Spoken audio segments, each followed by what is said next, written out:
Welcome, Pewter Report readers, viewers, and listeners, to a brand new edition of the Pewter Report podcast, brought to you by our friends over at Briar Greaves Insurance.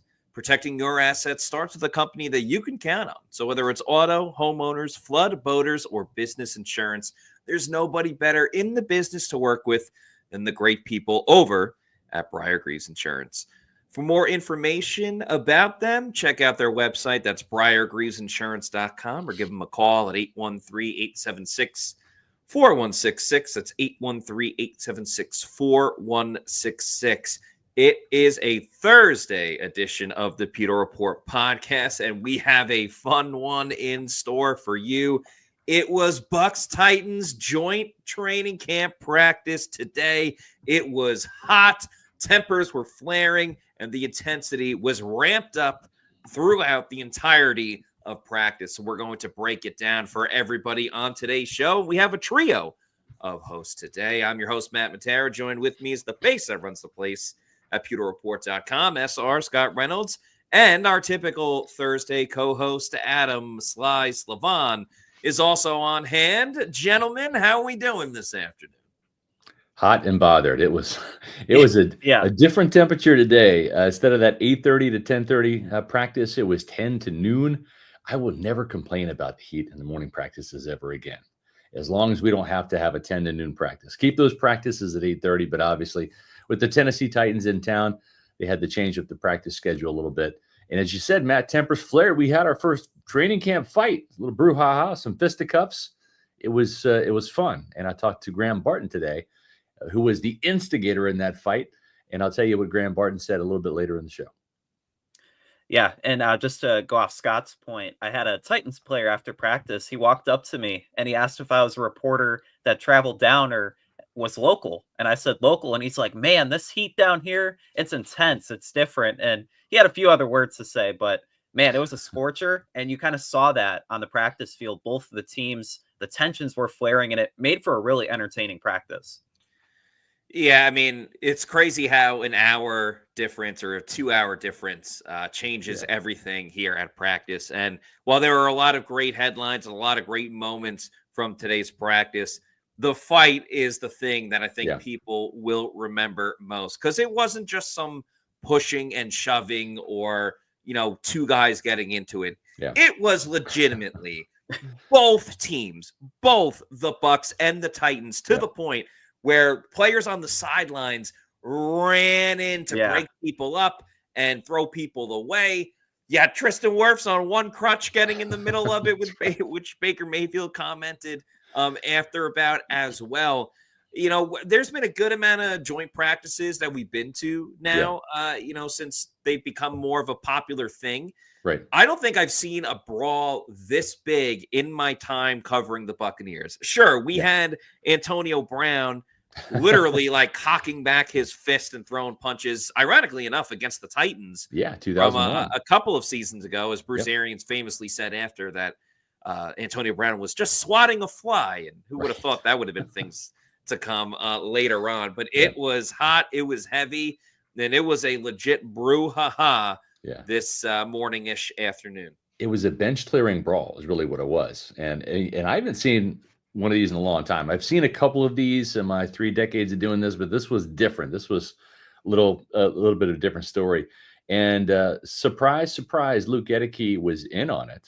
But shocker, he didn't start it. No, it was mild-mannered Graham Barton. The center started the fight. And I'm going to read you what Graham Barton told me. We've got this story. I'm going to drop it in the chat. Y'all can read along if you'd like, or read the story after the podcast. Drop that in there. There we go. So this is what Graham Barton told me, because he started it. He got into it with Cody Barton, no relation, the Tennessee Titans middle linebacker. He said, that was probably my first training camp fight. This is Graham Barton. He says, we ran a zone play earlier in practice, trying to play hard and play through the whistle. Just kind of gave him a shove. Cody Barton, actually. He didn't like it. Then he came downhill on a pass protection look when I was looking the other way and got me pretty good. And then Graham Barton says, kind of in a weird way, I don't know if this makes me messed up, but you kind of like it. You like that. I get him, and then he gets me back. It's part of the business. I just didn't love the way he reacted afterwards. That's what kind of started the fight. And then Graham Pardon says, we're all out here competing, but there's no room in the game for stuff like that. But we're not going to take that as a team. So it's like mild-mannered Clark Kent, Graham Barton, good guy, kind of turned into Superman a little bit. And, I watched the fight just by I happened to kind of catch the whole thing. And really what happened was you saw Cody Barton just smack Graham Barton, knocked him to the ground. The Bucs center gets up and then shoves Cody Barton, and then all of a sudden Jeffrey Simmons jumps in, Cody Mauch jumps in, and Luke Gedicke's there throwing people left and right. Bucky Irving comes in, Bucky gets knocked down to the ground, and once that happened, boom, everybody came in from the sidelines. You had coaches trying to separate people. We even had Cam Ward. Cam Ward, the number 1 overall draft pick, just picked up a football and just launched it into the pile, trying to find a guy with the red jersey and beat him.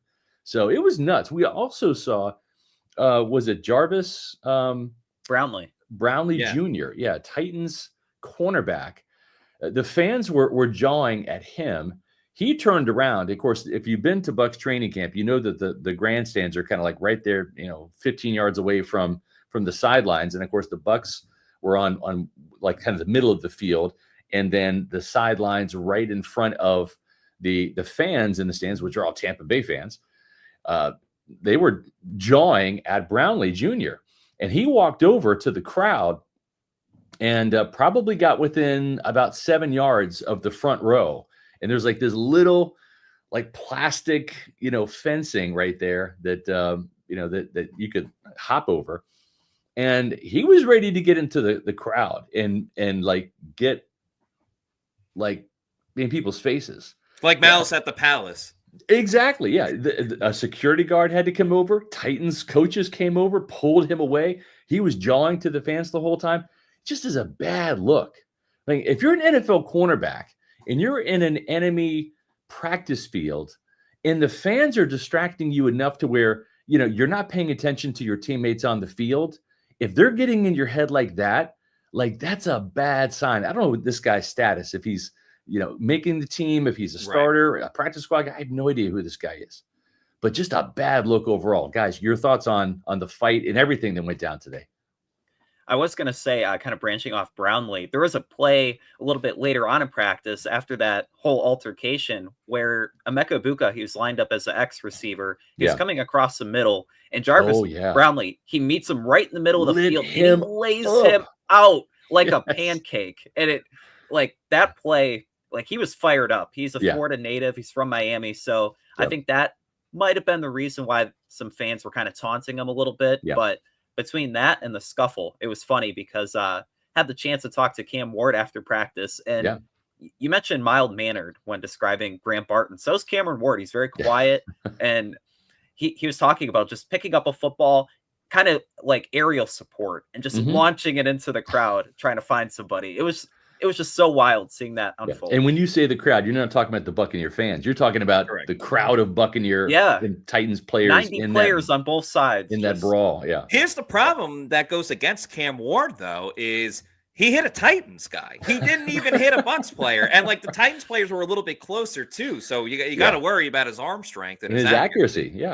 Certainly the accuracy. So that was funny. On the topic of quarterbacks, Baker Mayfield, of course, got into the middle and was pushing people to the side. He was asked about it after practice, and he said, "We're not going to back down," to essentially quote the late, great Tom Petty. We're not going to back down. We're not going to start it because we're not stupid, but we'll finish it. And I loved that quote. It's like, hey, don't tempt me, but if you tempt me, we're going to end you. So I love that from Baker Mayfield. He also got asked about Tristan Wirfs and his one crutch running into the fray, and said he needs to take his ass to the sideline. And then when Baker was asked himself about getting into it, he's like, yeah, I was involved. It was fun. So, typical Baker Mayfield, the renegade quarterback that he is, getting involved, getting into the mix, but also wanting to protect his teammates at the same time, whether it's Bucky Irving or whether it's Tristan Wirfs. And Tristan Wirfs was chirping a lot after, too. He was legitimately pissed off, Yeah. which What are you you crying know, it about? seems like What are you crying about? yeah. He's Over and screaming at the over. Titans. Yeah, over and over again. Yeah, it was wild. I mean, I talked to Tristan afterwards, and he was just like, "Yeah, man."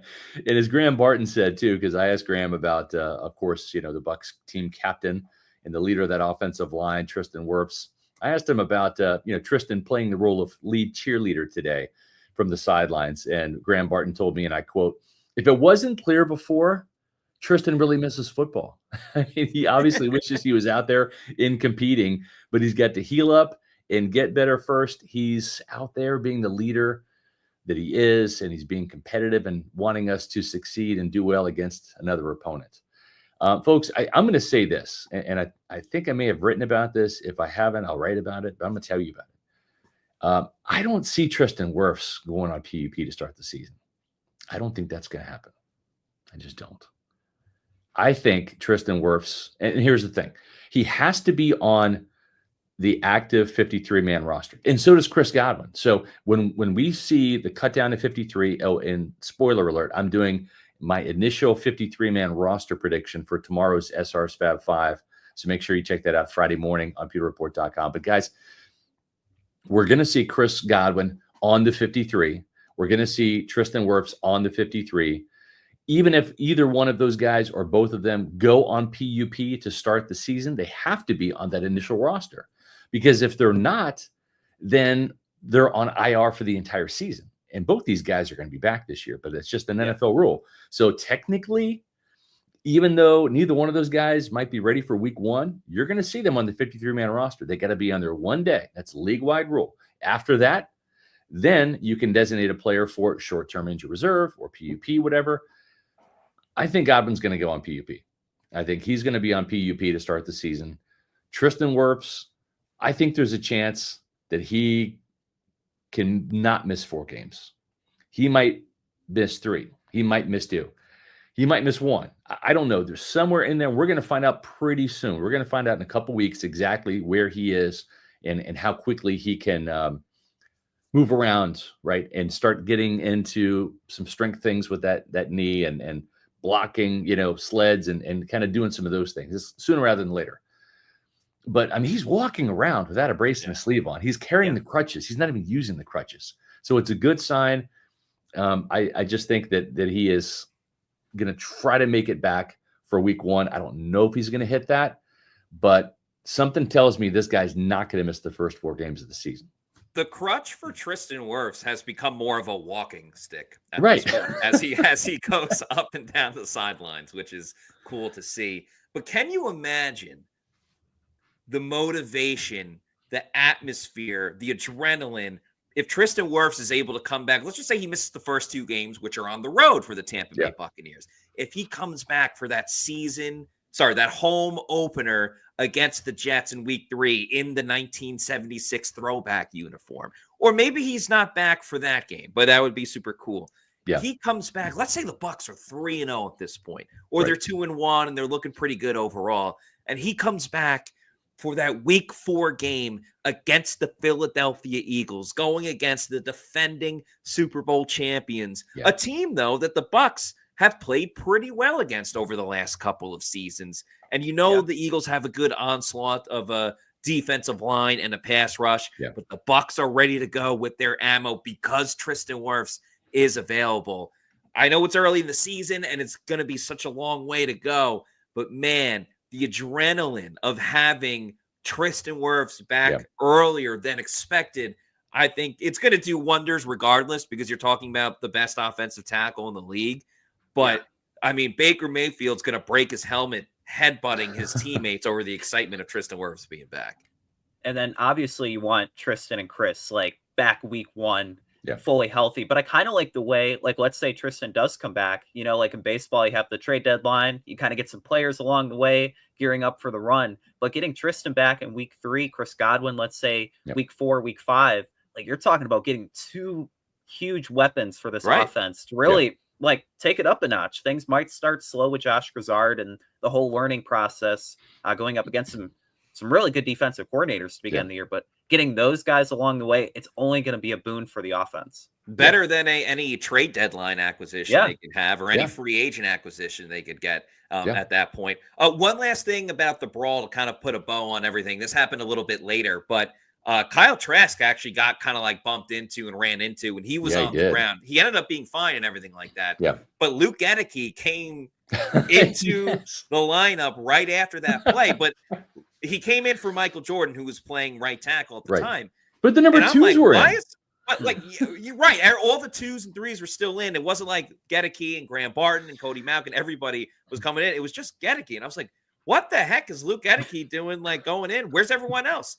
It got to the point. Obviously, Luke Gedeke wanted to send a message. It got to the point where Todd Bowles just kind of called off practice after that, because at that point, the Bucs offense and the Titans defense were on one side of the field, and Bowles watched all of the offense today, which was very interesting. And on the other field, it was the Bucs defense and the Titans offense. So they cut it off with the Bucs offense and Titans defense. The other side ran like 3 more plays, but Todd Bowles knew he had to not cut his losses, because it was a good back and forth all day long. He knew he had to end things right there before we saw round 2 of the bench clearing brawl. So that was another little funny moment from it seems like Luke Gedeke saw that, right, and said, "Oh no!" And like he was the hitman. He was the hitman that was just like in John Wick, right? Like all of a sudden, like, you know, what's the number? Okay, right, I'm in, right? And he's going in there to like take out somebody for hitting Kyle Trask, and Bowles just said, "Nope, we're not doing that." And he's doing it in a contractor too. He's trying to get that bag, showing off that toughness and physicality.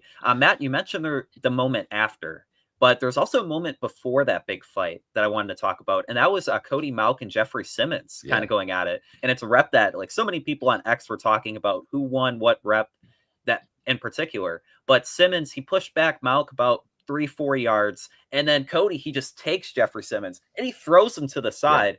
And that kind of started some altercations between the Bucs offensive line, the Titans defensive line. And then you saw Cody at the end. He's like, "Go back to your group, Jeff. I'm not playing with you right now." And then you kind of saw how things went a little bit later. Yeah. So sorry, go ahead, Scott. I was going to say, I watched the one-on-ones with the Bucs offensive line and the Titans defensive line. And I'll say this, you know, it to me, it was the Bucs offensive line in the one-on-ones did fantastic. The only losses I counted, and they just got 1 rep. Arden Key did beat Charlie Heck with a speed rush to the outside. Olufemi Oladejo, who we liked in the run-up to the draft, he had a win against Michael Jordan. Outside of that, you know, Malk won that rep on Jeffrey Simmons, and I think the Buccaneers offensive line like won those one-on-ones. However, to be fair, right, and we're not cheerleaders here, we're not, you know, rooting for the home team. The Buccaneers tackles and guards and centers got absolutely handed their ass in the double teams, right? When you had 2 Titans defensive linemen, 2 Bucs offensive linemen with the stunts and the twists. It looked to me like in some of those reps, the Bucs offensive line had never seen a twist or a stunt before. That was like a little scary. And if we're being frank, it's not like the Buccaneers offensive line went out there and dominated. They didn't. They had some moments. They had some good moments, but I give the Titans credit for coming in. Yeah. And listen, they didn't practice yesterday. It was a travel day. They had fresher legs. I think that was apparent. The Buccaneers practiced yesterday, not in full pads, but they had a full practice. The Titans came in scrappy, very aggressive. They wanted to kind of set the tone. And this was not like the Bucs are the varsity and this was not even JV, but like a freshman team. No, I don't think that was the case at all. I think the Buccaneers have a much better team on paper for sure. But I don't think that this was not like the Buccaneers just handed the Titans, you know, an L today. I thought it was very closely contested in a lot of the 7-on-7, 11-on-11 periods. And listen, we saw the Buccaneers go up to Jacksonville last year and absolutely get their asses kicked by the Jaguars. Brian Robinson single-handedly, his one practice against the Bucs made me draft him in fantasy football because of what he did in that training camp practice. Right. So. And guys, and we saw Jacksonville completely kick the Bucs' asses in that preseason game, right? Yeah. But then that doesn't matter because the Buccaneers go out there in week 1 when the games count for real and demolish the Commanders, the Commodes, and Jacksonville didn't have a good year. Fired their coach, right? So Take it with a grain of salt, but it's not like the Buccaneers completely dominated the Titans. I don't think that was the case at all. I think it was much closer in terms of if you had a scorecard, maybe you give the Buccaneers, maybe it goes to the Cards. Right? This was not a knockout by Tampa Bay.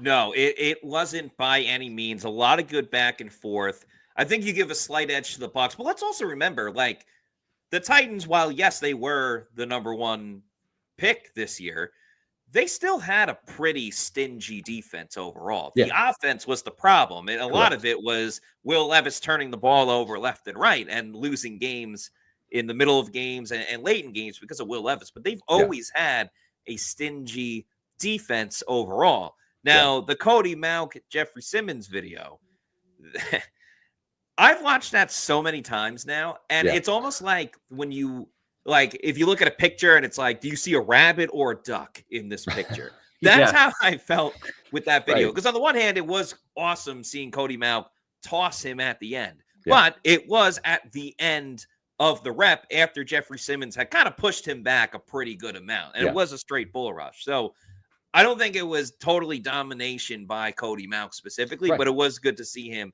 kind of launch him at the end. Scott, you're absolutely right. And to the point where Todd Bowles said after practice, I thought we could have protected the middle with the offensive line, protected better in pass protection, because there were guys flying in all over the place, like untouched up the middle, untouched off the edge as well. I was very disappointed in the run game overall. I thought Bucky, not that it was like totally Bucky's fault, but Bucky Irving was getting tackled 2 yards behind the line of scrimmage, and we never saw that with Bucky Irving. And again, take this all with a grain of salt. It is training camp. That didn't happen much with Bucky Irving or really at all last season. Rashad White never found any room. Sean Tucker actually had a pretty solid day. Sean Tucker was able to cut it to the outside using that speed. I would say he was the best running back of the day. But there were some things that the Bucs really could not handle when the Titans were coming at that.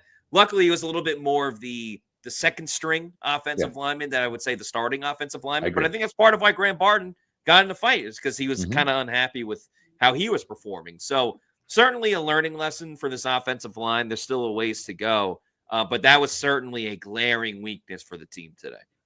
And then on the flip side, you had the Titans offensive line and what they were kind of able to do with the run game. They had success against Tampa Bay's defensive line. And that was kind of a stark contrast compared to one-on-ones when Kalijah Kancey absolutely went by Dan Moore Jr., their big offensive tackle signing. But the Titans offensive line, they were able to kind of hold Tampa Bay in check and kind of like all the exotic blitz looks that Todd Bowles has. You saw Cameron Ward. I think he was only sacked once today by Yaya Diaby. Otherwise, him and Brandon Allen, Tim Boyle, let Tim Boyle, I guess, because he was able to find success in connecting with all these undrafted wide receivers. I mean, outside of J.J. Roberts really having that incredible interception that you saw, Matt, not many defensive backs for Tampa really looked good today. I mean, Jamel Dean got cooked. Zion dropped an interception. It was kind of a struggle by the Bucs defense. Well, there's one guy that did make a splash play, and this was the first play after the bench clearing brawl, right? So the Buccaneers offense gets off the field, the defense comes on the field, and Cam Ward's first pass in that 11-on-11 was picked off. You know who picked it off? Hassan Reddick picked it off, dropping into coverage. We haven't seen an outside linebacker pick off a pass since JPP did it with, like, what does he have, like 8 digits? 7? Yeah, I mean, he's got 8. Yeah, man. It's just Hassan Reddick picked off that pass, dropped into coverage, read it, and had a fantastic interception. I take that back, actually. Shaq Barrett did have a pick 6. Against Justin in the Fields Bears game. The Bears. Yeah. But it's rare to see, outside of Shaq and JPP, we didn't see any interceptions last year, certainly by any outside linebackers. But Hassan Reddick can do more than just rush the passer. He got an interception today. He was all smiles about it for sure. I couldn't help but think about all the times during this offseason we had spoken about why are they dropping these outside linebackers so much in coverage, and they do it way too much, and they do it on every third down. And honestly, part of me thought when Hassan Reddick got the interception, first of all, I was like, wow, that's awesome. Like, what a way to make a splash moment right after, the huge brawl and everything like that. I also thought that's great for Hassan Reddick. But then I thought, oh God, I hope this doesn't mean that Todd Bowles is going to continue to jump these guys in coverage over and over and over and over again.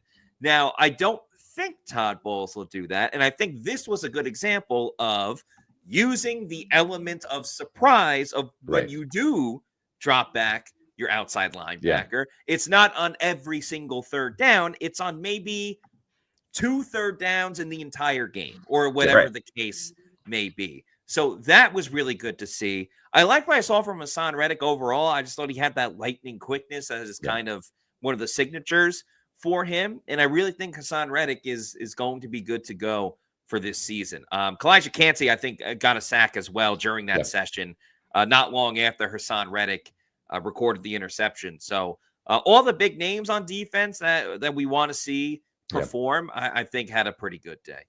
You know, guys, the thing too is like, how many times have we been to the Senior Bowl, right? And we watch, one of the teams, the North, the South, whoever, right, have like a dominant week of practice, right? And then we leave Mobile and we're thinking, oh man, that team is going to just clean the clock for the other team, right? Just it's going to be a bloody mess come Saturday. And then it's the exact opposite. The team that maybe didn't have as much talent, or the team that we didn't think was going to actually show up and play does, and they end up getting the win. And that's why I said, like, you got to take these practices with a grain of salt. Yeah, the Buccaneers did not look that much better than the Titans today. It wasn't a banner day for Tampa Bay. At the end of the day, this is a simple building block to get ready for the regular season. Remember, the Jacksonville Jaguars playing the Bucs clock last year, 2 practices plus the preseason game. In the end, it just sometimes you need a little bit of a comeuppance. Sometimes, when you're the hunted rather than the hunter, and that's what the Buccaneers are. They're the hunted right now. Sometimes, you need to have some shots fired at you to get you to kind of like wake up and play and maybe stop reading your press clippings. And, everybody expects this team to do more and reach further than they did last year, but that's not automatic. This is not show up and win. You got to do it out there on the field. And so again, just like how the Buccaneers used that bit of a comeuppance in Jacksonville last year to really kind of throw some fuel on the fire for week 1, and we'll see what happens Saturday. Maybe the Buccaneers come out Saturday and do look like the varsity team and make the Titans look like the JV squad or the freshman team. We'll see.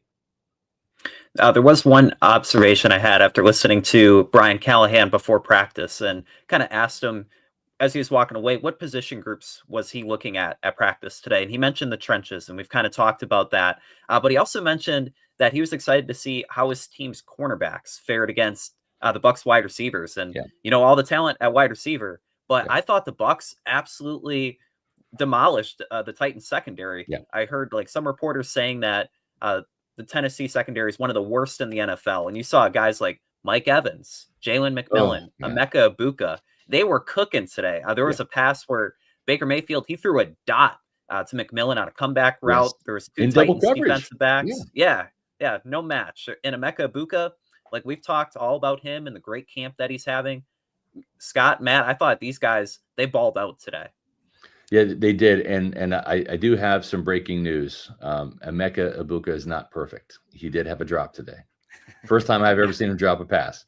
I haven't seen him every single snap. I've been watching other positions, but he did have a drop today in the 7-on-7, and he was wide open. He was that little curl hook guy right in the middle. And I just think that he's caught that pass 1,000 times, right?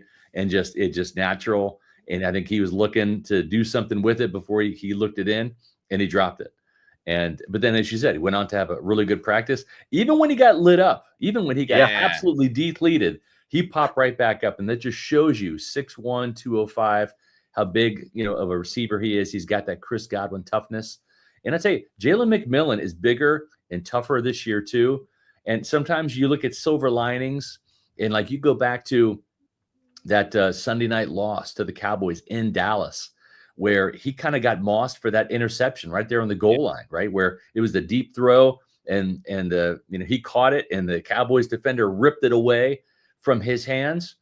I think that's one of those teachable moments where that provided a little bit of inspiration for Jalen McMillan to hit the weight room this offseason, get stronger. And you know what, Matt? We've seen kind of like the flip side of that in camp from the Buccaneers defensive players. It's not just, going for interceptions. It's trying to punch the ball out, trying to strip the ball out. I saw in one-on-ones, and I'll tell you, Shiloh Sanders actually had 2 really good pass breakups in the one-on-one sessions. He actually had a very good one-on-one session today. Some of the Bucs linebackers really did not. Nick Jackson had some good reps, but the other linebackers, even Servassier Dennis, got turned around. Didn't look good. But what I did see was it was, I think, Wisdom, and I can't remember the other defensive back. Oh, Kayvon Merriweather. Both of those defensive backs, even though the whistle had kind of blown, they grabbed the ball and they kind of ripped it out of the Titans, receivers or tight ends' hands. And I just like that aggressiveness, that like, I'm never going to give up on this play. Even though you caught it, I'm going to try to steal it. And Matt, we did see a steal today in a fantastic highlight reel from a guy that we've labeled a super sleeper on defense. J.J. Roberts, I think, has a great shot of actually making the 53-man roster. I mean, what he did today, like, I pretty much gasped when I saw it. So, and let's remember, everybody, when we watch the one-on-ones, wide receiver against corner, safety against wide receiver, whatever the case may be, the advantage is typically towards the receiver because it's just one-on-one. You have to cover the entire field. You don't know what route they're running, and you don't have the help of safety behind you or pass rush getting to the quarterback and everything given that. So, you know, when you see the Bucs wide receivers dominate, it's kind of to be expected to a degree, given the talent. But on the flip side, J.J. Roberts, he's going one-on-one. He's slightly getting beat. He's not getting burned or cooked or anything like that, but the receiver's got a little bit of a step ahead of him.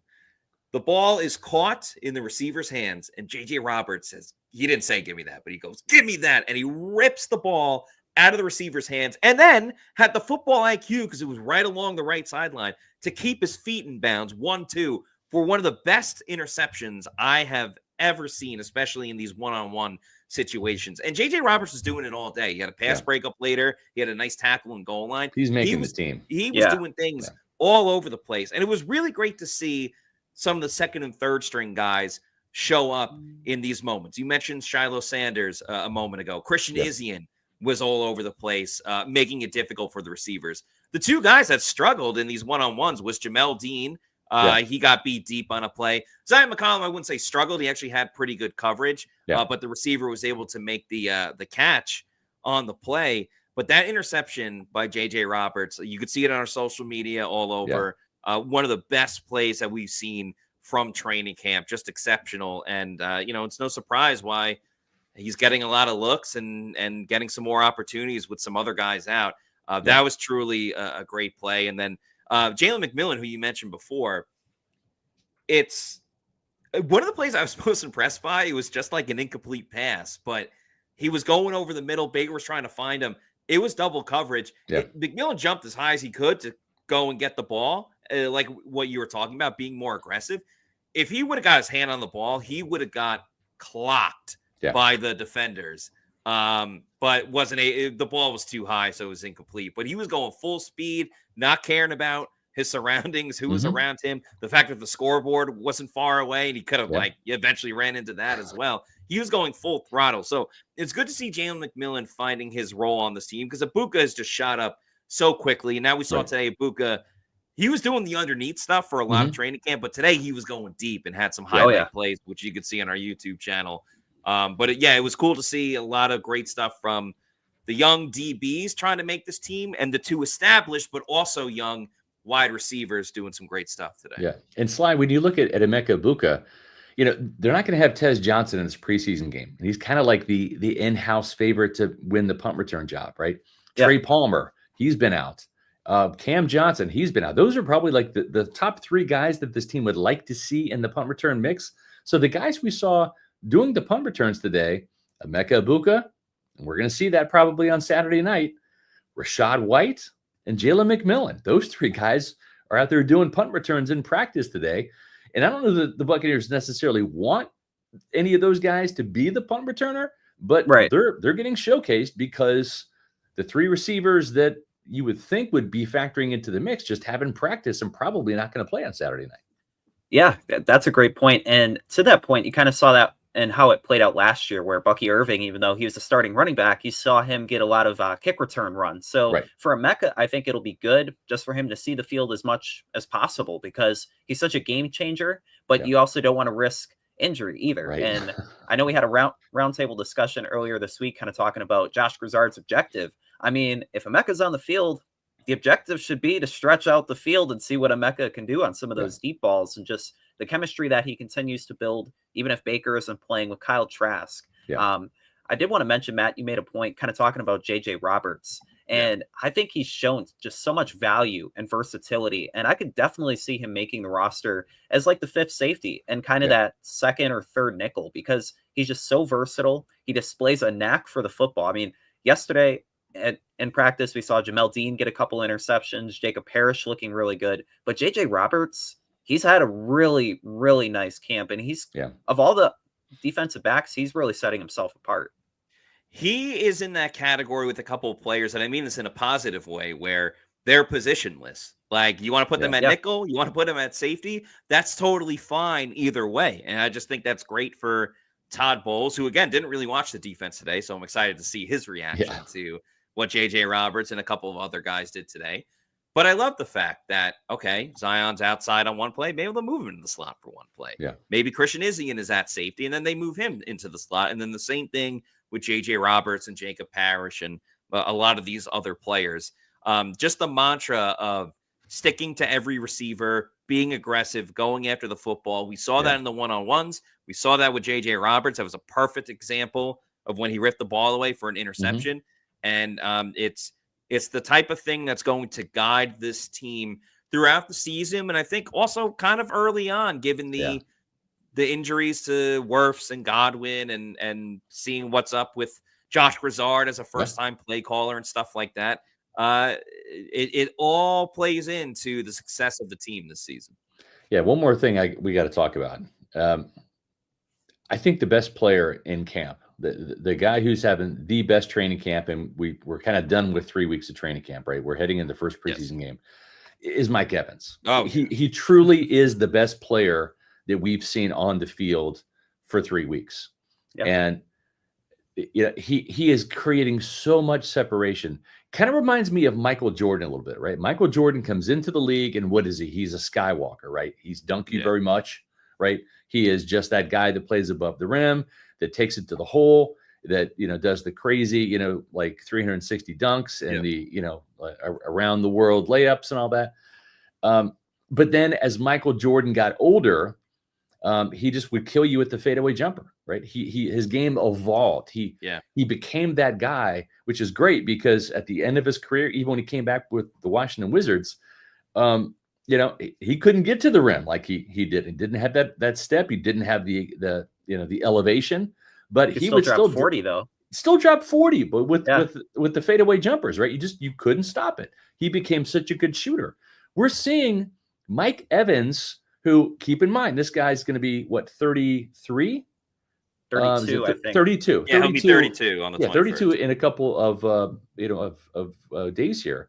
Yeah. And his route running is probably as good as it's ever been. And this is a guy that has a career average of 15 yards per catch, 15.4, I think.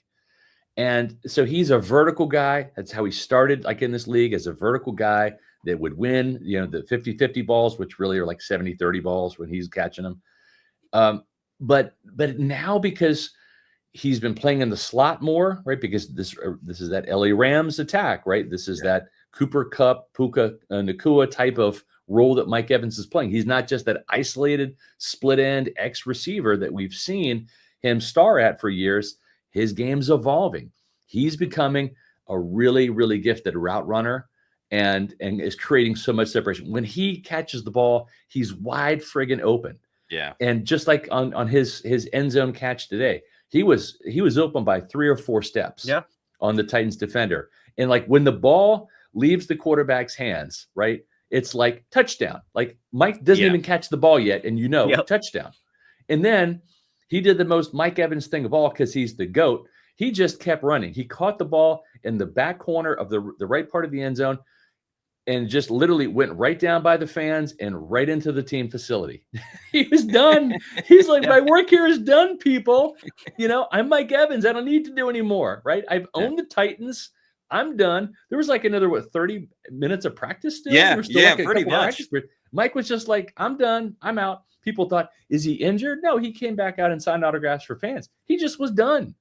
He had nothing else that he had to do for the day. He's like, Coach, my job is to score touchdowns, and I scored a touchdown. I done. cannot do anything more that I could possibly try to do than score a touchdown. I love it. I love the comparison to Michael Jordan because, as we know, Jordan won 6 championships, 3 in a row, then retired, then won 3 in a row, especially towards the latter 3. But even, his second and third title, he didn't come out of the gate and immediately start winning, Michael Jordan. Like, it was when he was several years into the league is when he won the 6 championships. And it's kind of what you see with Mike Evans. I don't think Mike Evans is going to get to 6 Super Bowls, unfortunately, but he has his one. Maybe he can get into another. But yeah, when Jordan started hitting the 3 or, mid-range to 3s is when he was really, becoming his best. Mike Evans right now is so in tune with every facet of his game and what the team needs as well. And I think last season when he had that hamstring injury and missed a couple of games, that was even more eye-opening for him of like, he still does so many things the same, but also I need to totally make sure I can be available for 17 games. So whether it's his preparation, his, the practicing, then not practicing, then doing warm-ups and not practicing, like he just knows exactly what he needs to have the formula to be a great player. He also had a sick play today where he tapped the ball to himself, like over the middle, which was super cool to see. I keep saying it. I said it to our friend Aaron Jacobson today as well. Just bubble wrap him for the regular season. Mike wants to sit out the next 2 weeks, which he won't. Fine. If he wanted to, I'm more than okay with it. And I love these comparisons to Michael Jordan. You just hope that it isn't the last dance for Mike Evans this season. And when you look at him on the field, guys, like he's still in peak physical condition. I know Todd Bowles has gone out of his way and he's been like, he's in the best shape yet. But this is a guy entering year 12. And he just looks as good as ever from a physical perspective. And just the savviness, Scott, that you mentioned with his route running and just his ability to get open. And that touchdown catch, Amani Hooker was a safety on the play. He was like 4 yards off of him. And like Baker's going to have an easy time finding Mike Evans, not only because he's 6'5", but because he gets open unlike any other receiver in the football. Right. Hey, Bizarro PK, we have some super chats. We'll get to y'all in just a second because we're saving the best for last today. We usually put you guys first, but we're going to have some really good super chats. We'll get to those. So thanks for being patient. Bizarro PK says, Titans fan here. Thank you for amazing content today. Can you help out our media? Listen, hey, I know some people in the Titans media. They do a really good job. I'll just say this. The Titans are in the AFC. I think it's perfectly fine for football fans to have 2 teams. Your AFC team, if that's your favorite team, if it's the Titans, that's great. But we invite you to become Buccaneer fans, right? Have an NFC team. Let's face it, folks, the Titans probably aren't going to do much this year, okay? First year of a rebuild and all that. So if you want to see a team that's going to win, right, and I'm not knocking the Titans. Listen, we've covered a 2-14 Tampa Bay Buccaneer team. We feel your pain, right? Matter of fact, in Jameis Winston's debut in the 2014 season, he got his ass handed to him by Marcus Mariota and the Tennessee Titans in week 1, as Lovie Smith found out they weren't Tennessee ready for that game. But hey, we invite you to become Buccaneer fans if you like our coverage, because we cover this team like nobody's business, better than anybody else. So we appreciate the kudos, though, just like we appreciate all of our Pewter Platinum members. Greatly appreciate your support. Scott Federico and Rachel Gordon, Noah Parr, Scotty J, Dave Anderson, Hezo813, who I saw at training camp the other day, Ash Fishpool, Joel L. Rican, Sam, John Dale Morris, Zap Brannigan, RP89, Connor Forios, Kevin Thomas, Leighton Carter, the guy is gifted, Brandon Riley, Alec Bickler, Nick Dubuque, Zach Jarvis, Mario Thomas, Eric McMillan, and Dominic Tarantino. Thank you so much for being our Pewter Platinum members. So we invite you to become a Pewter Platinum member, or a Pewter People member, or Pewter Pro, or Pewter Premier member, because that's the best way you can support our channel. We greatly appreciate you hitting the subscribe button. Folks, we've had like 230 new subscribers just since last Thursday. Last Thursday, we hit 20,000. We're like at 20,263. Y'all have done a great job. If you have not hit subscribe yet, please do so. It's free. But if you want to take your support for our Pewter Report TV YouTube channel to another level, you can become a channel member.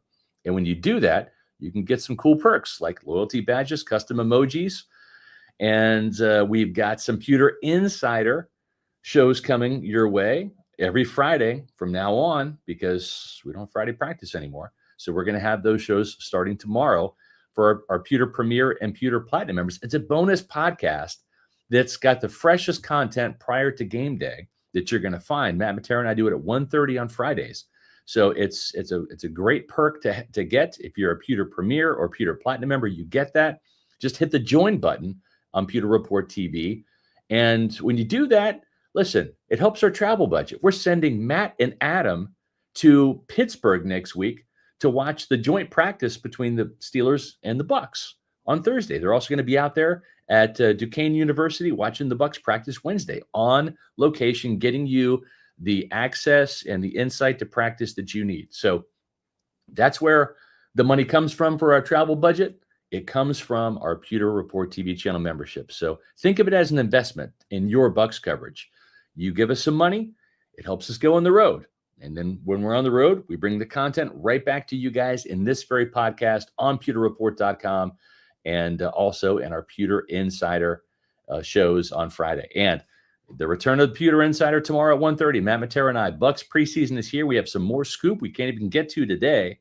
We're going to have that for you on the show. Kyle Trask has got a big game ahead of him because Teddy Bridgewater was signed this week. It's going to be very interesting to see how he performs and plays. And we'll have that tomorrow at 1:30 on the Pewter Insider. You can access that again if you are a Pewter Premier or Pewter Platinum member. Yeah, and we thank everyone for their support. On that topic of Kyle Trask as well, not necessarily him, but because we did see Kyle Trask today. Yeah. Connor Basilick did not participate Right. at all. Like, he was in helmet and shoulder pads and everything like that. He didn't practice in the 11-on-11s at all, but he'll be in the game tomorrow, or sorry, on Saturday, because Todd Bowles said that the starters aren't going to be playing. So that makes me think about, like, is Emeka Buka actually going to participate? Because on the one hand, he is essentially a starter with Chris Godwin out. On the other, he is a rookie who hasn't played in any type of NFL game just yet. So we shall see. Let's get to these super chats, starting with Paul Bowen. Thank you, Paul, for the $9.99 super chat, who says, beer money, Thank you. stay golden. Pewter Report crew. Thank you. Okay, fine. Beers on Paul Bolden in Pittsburgh for you guys. How about All that? right. All right, there we go. He's buying around for you guys in Pittsburgh after practice. So there we go. Thank you, Paul. Appreciate that very much. Yeah, thank you so much. This one specifically goes out to Adam, but this is Eric Moreno. Thank you for the $5 super chat. Who says, hey, Adam, thank you so much for the message on X about my dad. It's going to be tough going to the Bucs game, first home game. I miss him so much. Yeah, you're welcome, Eric. And it was great talking with you. And I know the season's going to be a great season and one that he's going to be watching too. So, yeah, that hits my heart. I mean, I lost my dad, not last December, but the one before. And I would always call my dad on the way home from Bucs games. And I lost him on December 19th, and there were still some Buccaneer games that season. And that first game where it was, I think he died on a Tuesday. I was at the game on Sunday. It was a home game.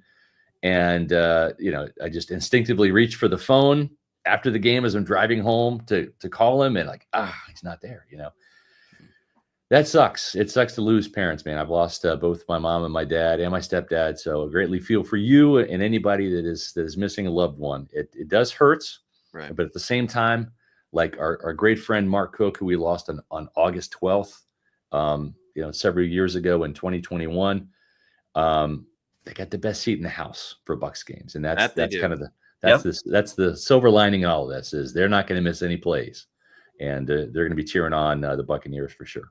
Yeah, absolutely. I do remember when Eric brought that up on the show a while ago. So still thinking about it. Still thinking about you, and hopefully the Bucs will pull off a great season for you in honor of your dad. That's right. Jonathan Curtis, just want to address this real quick. How's Baker's hand? Is Teddy going to be QB2?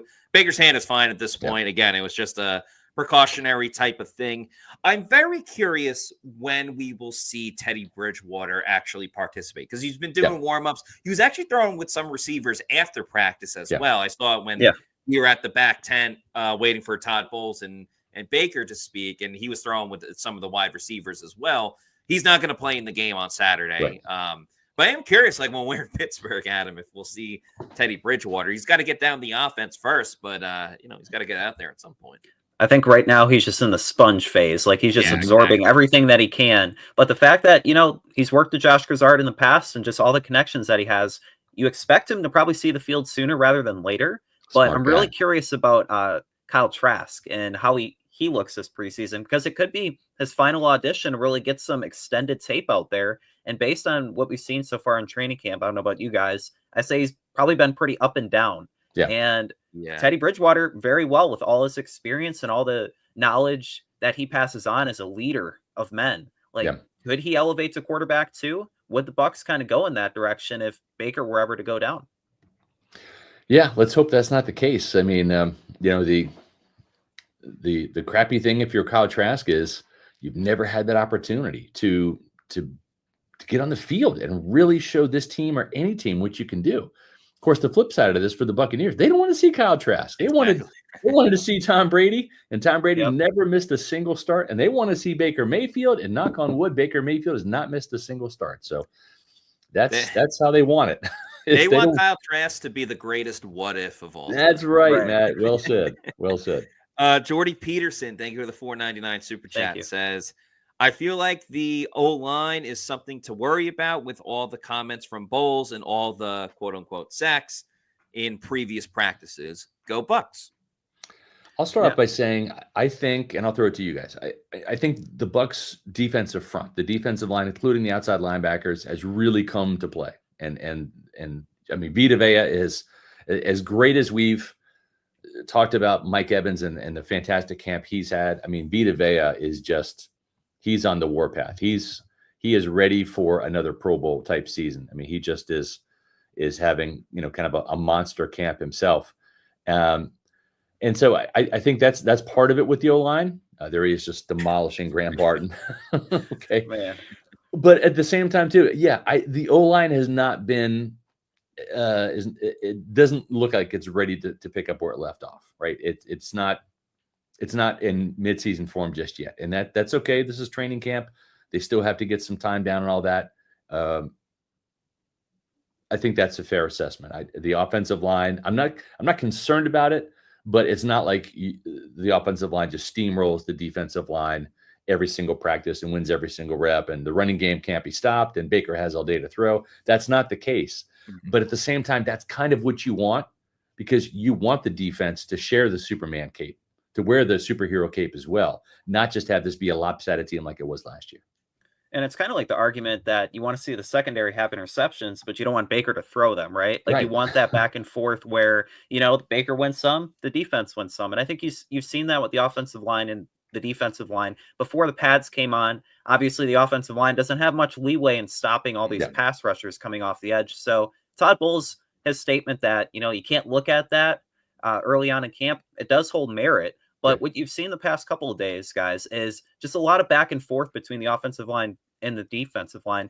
And I think the big guys up front are still kind of adjusting to life without Tristan and that cohesiveness and that chemistry, because you did lose your leader and the guy that really elevates the rest of the group. Like if Tristan was on the field today, I don't know if that altercation, that big fight starts, because Tristan, he's just there. Guys are going to be backing down. So I think right now they're just gelling, and I wouldn't hold too much worry about things not looking so great.